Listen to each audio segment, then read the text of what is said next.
gatherings and hand washing and all of the other things that everybody knows they're supposed to be doing. Ultimately, the goal is to ease the guidelines and open things up to very large sections of our country as we near the end of our historic battle with the invisible enemy. It'll go on for a while, but we win. We'll win. I said earlier today that I hope we can do this by Easter. I think that would be a great thing for our country, and we're all working very hard to make that a reality. We'll be meeting with a lot of people to see if it can be done. Easter is a very special day for many reasons. For me, for a lot of our friends, that's a very special day. And what a great timeline this would be. Easter as our timeline, what a great timeline that would be. My first priority is always the health and safety of the American people. I want everyone to understand that we are continuing to evaluate the data. We're working with the task force and making decisions based on what is best for the interest of our fantastic country. In order to defeat the virus, we must continue to be very strong. Your resilience and spirit has been inspiring to everyone. Right now, this virus is attacking 149 countries, but everybody looks to us and they're watching us. And I'm very proud to be your president. I can tell you that.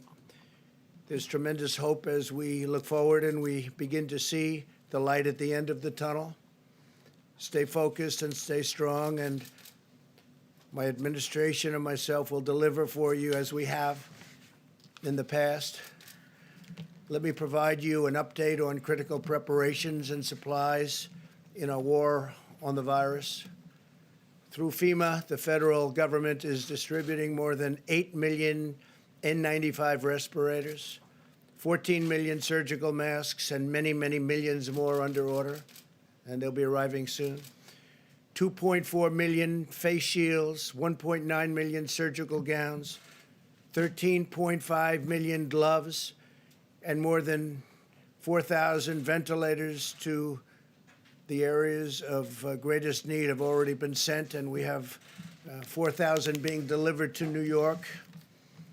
The federal government is using every resource at its disposal to acquire and distribute critical medical supplies. The core element of this strategy is my executive order authorizing the use of the Defense Production Act, which has, as you know, already been activated actually a long time ago, quite a long time ago. Private companies are heeding our call to produce medical equipment and supplies because they know that we will not hesitate to invoke the DPA in order to get them to do what they have to do. It's called leverage. You don't have to use it from the standpoint of actually it's been activated, but you don't have to use it. But the threat of it being there is great leverage, and companies are doing as we ask, and companies are actually even better than that. They're coming through and they're calling us. And it's been really something to see this morning. Ford, 3M, General Electric Healthcare are making tremendous numbers. They've already started of respirators, ventilators, and face shields. They're working together. We didn't have to exercise or utilize the DPA in any way. The fact that we have it helps, but we didn't have to, and for the most part, we won't have to. We're receiving full cooperation from companies with the understanding that the federal government stands ready to compel cooperation if need be. We haven't found that to be the case. It's been really amazing to see these big, strong, powerful, in some cases very small companies, family-owned companies, step up and make a lot of great product for what we're going through and what we will continue to be going through for a while.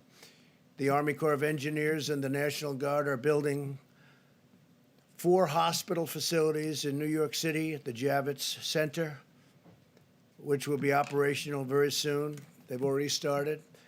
In addition, they're building 4 separate medical facilities in different parts of the state. We're dealing with Governor Cuomo on that. So you're going to have 4 hospitals and 4 medical facilities at the highest level, too. Really incredible facilities. Temporary, but incredible. We're also deploying the U.S. Navy hospital ship, and that will be arriving in New York Harbor in the not-too-distant future. It's finishing its maintenance. They're doing a very big maintenance, and what we did is we condensed it very seriously. And as you know, the other hospital ship, and these are incredible ships, it's already on its way to Los Angeles. So we're in frequent contact with state and local officials and getting a lot of work done. We're likewise building hospitals in Los Angeles. We're working also the state of Washington. We're working with the governor of the state of New Jersey. We're building a medical facility, a hospital facility, and doing a lot of work. I want to thank the people from FEMA, the great people from FEMA, and also the Army Corps of Engineers. Secretary Mnuchin and the members of my administration continue to work closely with Congress. I'm pleased to report that we are working to pass the biggest and boldest financial relief package in American history. Senators will soon hopefully vote on a $2 trillion bill that will deliver direct cash payments to struggling Americans. No fault of their own. This came out of nowhere. Nobody can imagine this even happened, but it's not their fault. We want to protect, and we will, all of the things that a person needs protected and a family needs protected. We're working on job retention loans for small businesses and extended unemployment insurance for laid-off workers. The legislation will also include billions of dollars for additional resources for our, and really heroic, these are incredible doctors, nurses, brave, and hospitals, as well as support for hard-hit industries such as the airline industry and the cruise ship industry, which employ tremendous amounts of people and obviously serve very important functions beyond that, with very tough protections for the American taxpayer. The loans will be very secure and they will be very profitable, and at the same time, they'll bridge, they call them bridge loans in many cases. They'll be bridging these companies back into very good health. And some of them are very important companies that 4 weeks ago didn't have a problem. I'm also confident that the Democrats will do the right thing. I feel very confident. They're working very hard together right now, Republicans and Democrats, and they're getting very close to a very fair deal and a great deal for the people of our country. Today, as you probably saw, the Dow surged over 2,100 points. That's the all-time record history of the exchange. This is very encouraging, and I think part of the reason is they are looking at what is close to being passed, and I think a very big part of it is they see that we want to get our country open as soon as possible. They see we're working very hard on that. That's a very big factor, I think, in today's historic gain. The legislation developed in the Senate is the first step to restoring confidence and stability to America's economy as we look ahead to the time when we can carefully and responsibly reopen our country for business, and we hope that's going to be very soon. I want to assure Americans that we have a team of public health experts. We've gotten to know them as well as I know them. They're great people, incredible, talented. They love our country. Also, economists and other professionals working to develop a sophisticated plan to reopen the economy as soon as the time is right. One based on the best science, the best modeling, and the best medical research there is anywhere on Earth. Our great people have been, especially when it comes to our public health experts and officials, have been helping other countries, dealing with other countries, constant touch with other countries, helping them out, because many of them have never seen anything like what's happening. But our decision will be based on hard facts and data as to the opening. I'm also hopeful to have Americans working again by that Easter, that beautiful Easter day. But rest assured, every decision we make is grounded solely in the health, safety, and well-being of our citizens. This is a medical crisis. This isn't a financial crisis. But it's a thing that nobody has seen for many, many decades, nothing like this. Marshaling our economic strength is a key feature of defeating the virus, producing the materials, supplies, and equipment that we need, and they're doing a really fantastic job. We're helping the governors. We had a conference call the other day with the governors, and we allowed the press to join us on the call, and the spirit between us and the governors has been really great. We should never be reliant on a foreign country for the means of our own survival. I think we've learned a lot. We've learned a lot. This crisis has underscored just how critical it is to have strong borders and a robust manufacturing sector. For 3 years, we've embarked on a great national project to secure our immigration system and bring back our manufacturing jobs. We brought back many jobs, record numbers of jobs.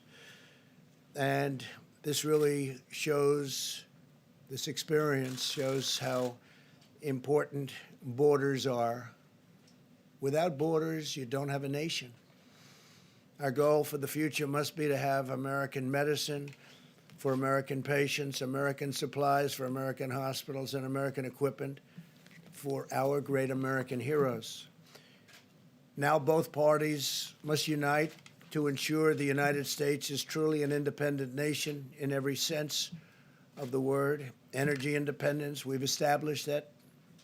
It's something incredible that we've established. We're energy independent, manufacturing independence, economic independence, and territorial independence enforced by strong sovereign borders.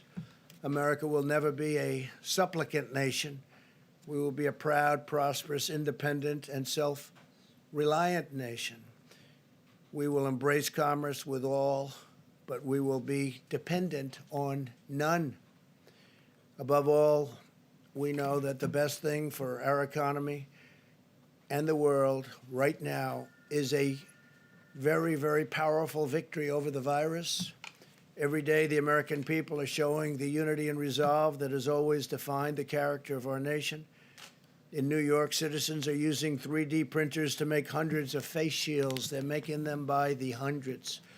In Texas, businesses and churches are uniting to collect gloves and thermometers for hospitals. In the selfless actions of our amazing citizens, we're seeing enduring strength of our magnificent nation, a spirit that can never be broken, and a victorious future that can never be denied. It never will be denied. Now what I'd like to do is perhaps ask a person who has really established herself as maybe the world's great expert on what she does. If I could ask Deborah to come forward and say a few words, and then I'll ask Tony to come up and speak, and then our Vice President, and then we'll take a few questions, and we'll do it quickly, and we'll probably see you again tomorrow. So, Deborah, please. Thank you. Thank you, Mr. President. I think those of you who heard the town hall, we are continuing to accelerate testing at a record rate. We now have 370,000 tests that have been done. The majority of those, over 220,000 in the last 8 days, which those of you who have been tracking the South Korea numbers put us equivalent to what they did in 8 weeks that we did in 8 days. This was made possible because of the HHS team working together, bringing together the strength of the FDA with the CDC and under the leadership of Secretary Azar. We're very proud of those numbers, but we know that we have to do more, and we continue to accelerate in testing to ensure that those who need the test are tested first and have access. As we talked about yesterday, we're working on the ability for people to take their own sample. That does not mean home testing. That means taking your own sample in the front of your nose with available swabs into normal saline that can be transported to the laboratories. That will allow and free up all of the drive-thrus to be very sparing on PPE, because you'll be able to do that with gloves rather than the full PPE outfits. This will allow for more of that PPE to be dedicated to our hospitals. I think those of you who are tracking this epidemic closely, like I am, you will begin to see that there is encouraging results coming out of Italy. We are impressed by the decreases that are seen in mortality, the number of people succumbing to this illness, and the number of new cases. Our new cases will continue to surge because we're still working on our backlog, although we will be in touch with the laboratories after this press conference to really find out how many are still in backlog and how many were run in the last 24 hours. Until we can get into a 24-hour cycle, we're going to have disproportional number of new cases compared to the actual new cases, and we will let you know when we've reached that equilibrium. Finally, and I know Dr. Fauci will talk about this further, we remain deeply concerned about New York City and the New York metro area. About 56% of all the cases in the United States are coming out of that metro area, and 60% of all the new cases are coming out of the metro New York area, and 31% of the people succumbing to this disease. It means, because they still are at the 31% mortality compared to the other regions of the country, that we can have a huge impact if we unite together. This means, as in all places, they have to be following the presidential guidelines that were put out 8 or 9 days ago, and this will be critical. But to everyone who has left New York over the last few days, because of the rate of the number of cases, you may have been exposed before you left New York. And I think, like Governor DeSantis has put out today, everybody who was in New York should be self-quarantining for the next 14 days to ensure that the virus doesn't spread to others, no matter where they have gone, whether it's Florida, North Carolina, or out to far reaches of Long Island. We are starting to see new cases across Long Island that suggest people have left the city.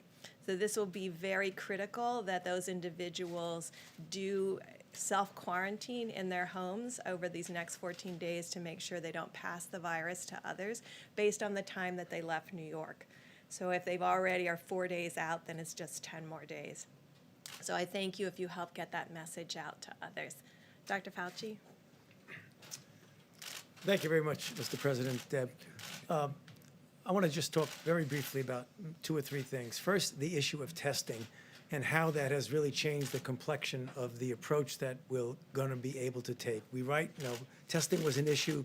We had many questions of testing in this room for a number of times. Now that we literally have hundreds and hundreds of thousands of testing out there, there are a few things that we can do with that.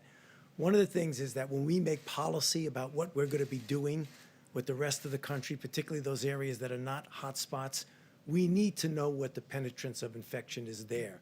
So we need to put a light on those dark spots that we don't know.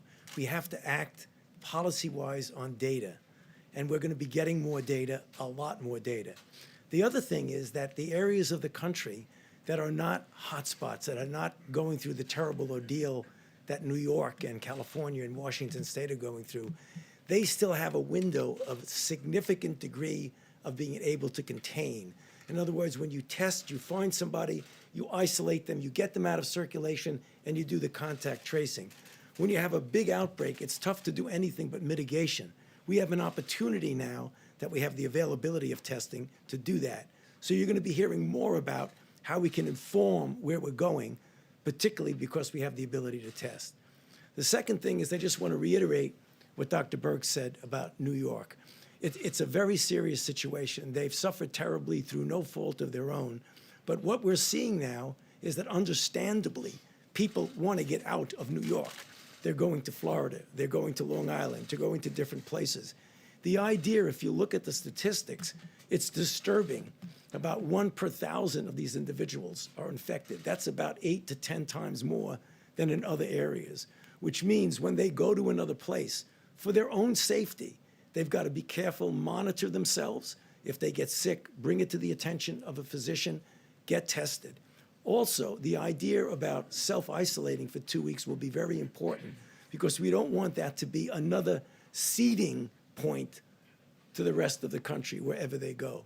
And then thirdly, just one comment about drugs and the testing of drugs. You know, you heard yesterday about drugs being out there that physicians on an off-label way can prescribe it to give people hope of something that hasn't been definitively proven to work, but that might have some hope. I don't want anybody to forget that simultaneously with our doing that, we're also doing randomized clinical trials on a number of candidates. You've heard about candidates, but there are others in the pipeline where we'll be able to design the study, and over a period of time, particularly since we have so many infections, we'll be able to determine definitively, are these safe and are they effective? We're talking about remdesivir, other drugs, immune sera, convalescent sera, monoclonal antibodies. All of these are in the pipeline now, queuing up to be able to go into clinical trial. So I'll stop there and talk. Thank you, Tommy. Good job. Larry, how about just a quick few minutes on how we're doing over at the Hill? Thank you, sir.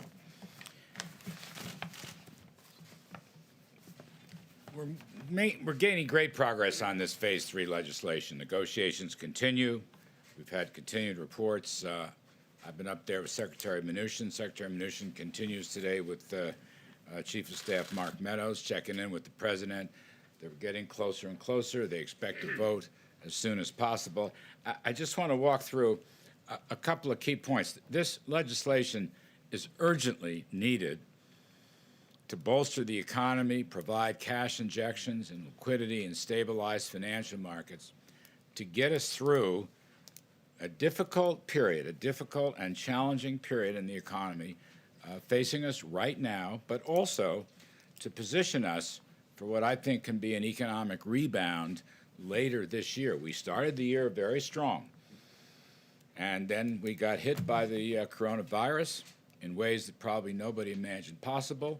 We're dealing with that as best we can.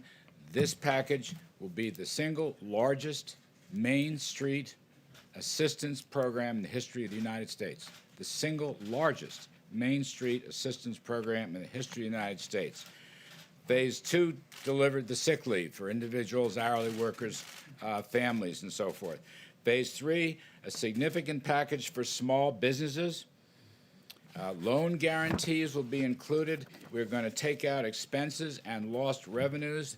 As the President said, eligibility requires worker retention. We will maintain, the people eligible will maintain their payrolls during this crisis period. And on top of that, we will have direct deposit checks of roughly $3,000 for a family of 4, and that will bridge to enhanced, plussed-up unemployment insurance benefits that will essentially take those up to full wages. This is 1, 2, 3, 4. You know, a strong workforce requires strong business. You can't have a job without a business to work for. And the hope here is that the companies that were operating very well at the beginning of the year when the economy was in good shape, we will help them and their employees get through this tough period so they will come out the other side, let's say this later this spring or summer, and will continue their operations. That's the key point. Now, don't forget, there's income tax deferrals for individuals and corporations without interest and penalties. There's student loan interest and principal deferrals without any penalties. And finally, I want to mention the Treasury's Exchange Stabilization Fund. That will be replenished. It's important because that fund opens the door for Federal Reserve firepower to deal a broad-based way throughout the economy for distressed industries, for small businesses, for financial turbulence. You've already seen the Fed take action. They intend to take more action. And in order to get this, we have to replenish the Treasury's emergency fund. It's very, very important. Not everybody understands that. That fund, by the way, will be overseen by an oversight board and an inspector general. It will be completely transparent. So the total package here comes to roughly $6 trillion, $2 trillion direct assistance, roughly $4 trillion in Federal Reserve lending power. Again, it'll be the largest Main Street financial package in the history of the United States. Liquidity and cash for families, small business, individuals, unemployed, to keep this thing going. We're heading for a rough period, but it's only going to be weeks, we think. Weeks, months, not going to be years, that's for sure. And hopefully pave the way for continued economic recovery after this crisis departs. Thank you, sir. Thank you. I've been hearing that voice for so many years, like 30 years or more maybe, and it's a great voice and it's a great man. So Larry Kudlow, thank you very much. Thank you. I want to say that that package, and we went over parts of it, but pretty big parts, it really sets us up to, I think, even supersede where we were a month ago. I think we can get up there quickly, and I think it allows us to supersede. It allows us to help these great companies that need help, like Boeing, which is, had a problem, and then on top of that problem, it had the virus come in. But we'll be helping Boeing, we'll be helping the airlines, we'll be helping the cruise lines, we'll be doing a lot of things, and the money will all come back to us, and it'll come back to us in a very strong form. And before we take some questions, I'd like to ask our great Vice President to say a few words, if you would, Mike, please. Thank you, Mr. President. The White House Coronavirus Task Force met again today. And on behalf of the President of the United States, everyone on our team, I know state leaders, let me just say thank you, America. People across this country, businesses large and small, are responding to the threat of the coronavirus in ways that are deeply inspiring. People are acting on the President's 15 days to slow the spread, and it is making a material difference. Our experts standing beside us told us that if every American, regardless of whether you're in an area that's impacted by an outbreak of the coronavirus or not, if every American would embrace these guidelines, that we could significantly reduce the number of Americans that would contract the coronavirus and protect the most vulnerable. And as the President reflected earlier, tens of millions of Americans are doing just that, and we're grateful. The focus of our task force, of course, is to slow the spread, to promote mitigation strategies. Beyond that, though, the President has us focused on testing and on supplies, and making sure that those that are enduring the symptoms of the coronavirus and those who are ministering to them, our extraordinary healthcare workers, have the support that they need. In the category of supplies, you just heard Dr. Birx indicate that we've made great progress. We have done more tests in the last 8 days than were done in the previous 8 weeks, and it's because of the public-private partnership that the President forged with commercial labs. And I would encourage people around the country to remind your family members and friends, if you don't have symptoms, don't get a test. We want to make sure people who are having symptoms, who have a concern, have the ability to be tested and to have those tests processed. We're continuing to urge all county hospitals, all labs around the country to report to the CDC all the results of the test, as it'll give these experts around us the ability to continue to advise the President on best practices. As I mentioned, we all continue to follow the outbreak around the country and the test results. But as several have mentioned, we're particularly focused on New York. The reality is the New York metro area was 60% of the new cases in the country. And specifically, as a lay person, I can tell you that the infection rates are roughly 1 in 1,000 in the New York City metropolitan area, where they are 0.2% per thousand or 0.1% per thousand in places like Washington State. It is the reason why today the White House Coronavirus Task Force is calling on any American, first and foremost, if you're in the New York City metropolitan area or elsewhere, to take the guidelines that we issued and avoid non-essential travel. But for anyone in the New York metropolitan area who has traveled, our task force is encouraging you to monitor your temperature, be sensitive to symptoms, and we are asking anyone who has traveled out of the New York City metropolitan area to anywhere else in the country to self-isolate for 14 days. We have to deal with the New York City metropolitan area as a high-risk area. And for that reason, we're taking these steps and asking for the cooperation of the American people. Because of the spread in New York City, we will continue to surge resources. The President has described this. FEMA is coordinating with New York State for the arrival of the USS Comfort in just a matter of a few short weeks. Over the next 24 hours, more than 4,000 additional ventilators will be delivered to New York State as well. New York State has prioritized 3 alternative medical facilities, and at the President's direction, the Army Corps of Engineers is working on plans to build those facilities out. You've heard the President speak about the Javits Center, the addition of 1,000 beds, and will continue. I want the people of New York City and the greater New York City area to know that we're with you. We're going to continue to provide resources to support your state and local officials as they confront the spread of the coronavirus in that great city. On the subject of supplies, we had team meetings today at FEMA, which is working on identifying the critical personal protective equipment and ventilators. At this point, FEMA informs us today that they are distributing 7.6 million N95 respirator masks, more than 14 million surgical masks, and FEMA has already shipped 73 pallets of personal protective equipment to New York, 36 pallets of personal protective equipment to the state of Washington. We'll be meeting again tonight. As you know, the President stood FEMA's National Response Center up, and they are in the lead for the approach to the coronavirus, which is locally executed, state managed, and federally supported. And we'll continue to surge those resources and make sure that they're available.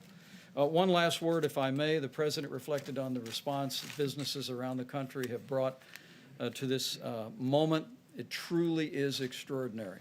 The President did initiate the Defense Production Act last week, but as the President has reflected many times, we will use the Defense Production Act if we need it to mandate production of critical supplies. But so far, no one has said no. And in fact, we see industries stepping up. The President mentioned Ford Motor Company working with 3M and GE Health to expand production of medical supplies. We heard that McDonald's is now offering curbside delivery to truckers who are unable to use the drive-through to pick up a Big Mac.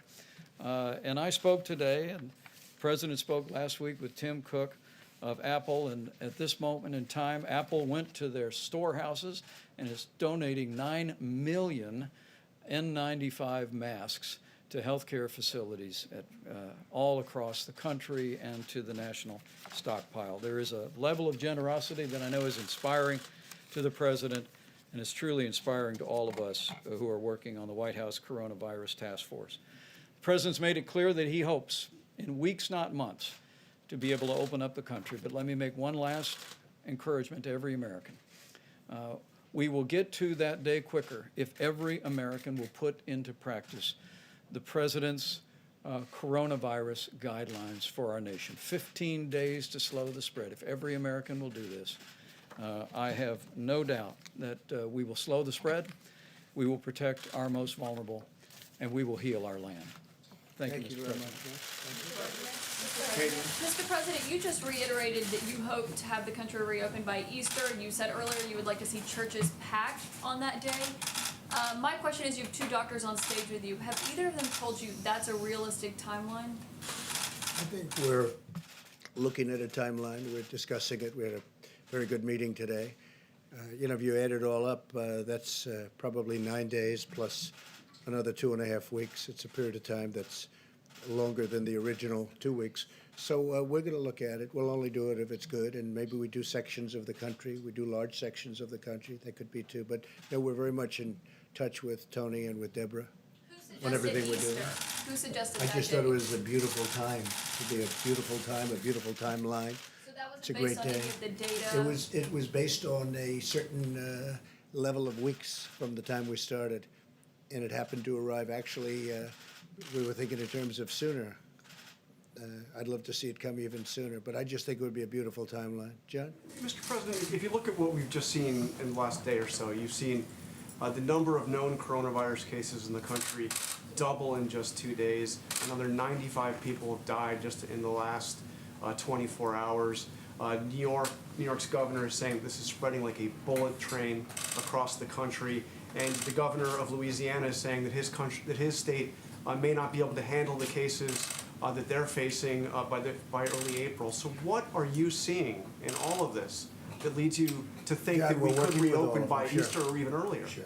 We're working with all of them. We can be talking about large sections of our country because there are sections of our country that you didn't talk about that are doing unbelievably well. They have very little incidence or problem, very small numbers. It's very possible that they won't be ever subject to what's happening in New York. New York is definitely a hot spot. There's no question about it. And you know what we're doing in New York to try and help. And I think we're doing an incredible job. We're going to have the hospitals up quickly, the medical centers also quickly. But we'll just have to see. We have to follow it. We have to see. We're going to look at that curve. We're going to see when it starts coming down. And we'll do the best job that can be done. John, please. Question for you, Mr. President, Dr. Fauci, if we could. Just when looking at this idea of an Easter timeline, and I don't know that's probably flexible, what are the metrics by which you will make the decision as to whether you can say, yes, we can open up this area of the country, or no, we can't open up that area? I mean, will you be looking at disease numbers? Will you be looking at possible containment, isolation? What I will you think we'll be at? looking at a lot of things. We'll also be looking again at very large portions of our country. And I will be guided very much by Dr. Fauci and by Deborah and by some of the other professionals that work with both of you. And we're going to see what will be. But that would certainly be, I think that's a goal that perhaps can happen, or at least for a very large portion of our country.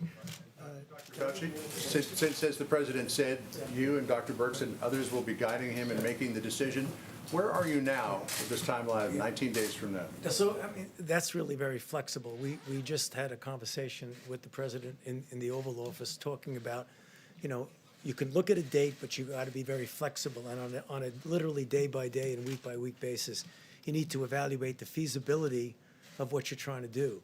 And John, you asked for, you know, what kind of metrics, what kind of data. When you look at the country, I mean, obviously, no one is going to want to tone down things when you see what's going on in a place like New York City. I mean, that's just, you know, good public health practice and common sense.